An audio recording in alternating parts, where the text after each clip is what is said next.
Salut Tierfess, je m'appelle Alexandre Patureau, je suis le directeur artistique de La Fabrique des Idées. Je conçois des identités de marque pour des associations et des entreprises durables en Bretagne. Je fais du graphisme, des sites internet, de la vidéo et de la photo. Je travaille avec de nombreux créatifs rennais et aussi avec pas mal de restaurateurs parce que j'adore la bonne bouffe. Alors en fait, je me suis lancé très tôt pendant mes études en alternance. J'étais salarié, étudiant et auto-entrepreneur. Je peux te dire que mes semaines étaient bien remplies. Sinon, au niveau études, j'ai fait un BTS MUC, Management des unités commerciales, un master en stratégie de communication digitale, et avant ça, j'étais en sport-études au REC. Mon projet, il a pris tout son sens après plusieurs voyages en camping sauvage et en autostop à travers l'Europe. J'ai fait plus de 10 000 km uniquement avec mon sac à dos, mon ukulélé et mon pouce. Et en fait, sur la route, j'ai rencontré beaucoup d'aventuriers modernes qui protégeaient la nature à leur échelle avec leurs compétences. Et c'est là que j'ai décidé de devenir l'un d'entre eux et de mettre ma créativité au service de projets porteurs de sens. Ouais, c'est une bonne question. Au final, moi, mes parents, ils croyaient pas du tout en mon projet. Après, je peux pas leur en vouloir, ils viennent pas de ce milieu-là et ils pensaient que c'était impossible de gagner sa vie en créant des choses. Au final, moi, ça a fait que me renforcer dans mon indépendance et dans ma motivation. Maintenant, tu me dis que quelque chose est impossible, je prends ça pour un défi et j'ai envie de le relever. Je dirais en le faisant, il n'y a que ça au final. J'avais un coach de rugby qui me disait toujours n'essaye pas, fais-le. Alors j'ai appris par moi-même, j'ai rencontré des artistes, essayé de comprendre leur processus créatif et j'ai profité de chaque opportunité qui s'ouvrait à moi pour expérimenter mes nouvelles compétences. Je crois que je continuerai toujours à apprendre et à apprendre des autres.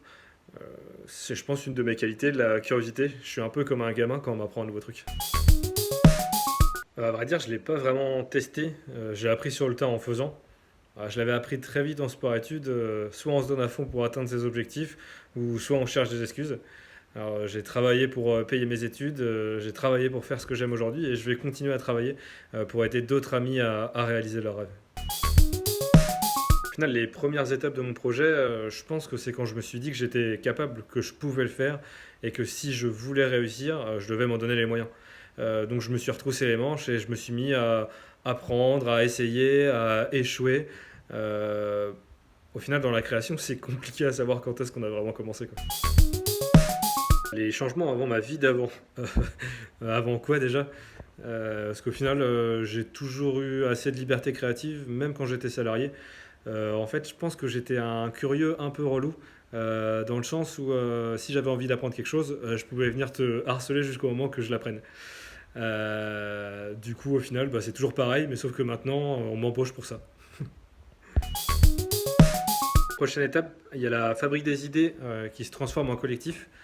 Pour moi, c'était hyper important de mettre en avant les artistes avec qui j'ai déjà collaboré et qui sont mes amis aussi. Ensuite, bah, toujours de continuer à mettre en avant des projets et des associations, des entreprises durables. Bah, mon objectif, clairement, c'est de protéger la nature.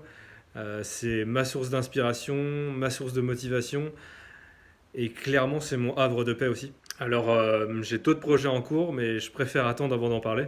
En gros, je recherche un lieu et les gens avec qui je collabore, ils se reconnaîtront.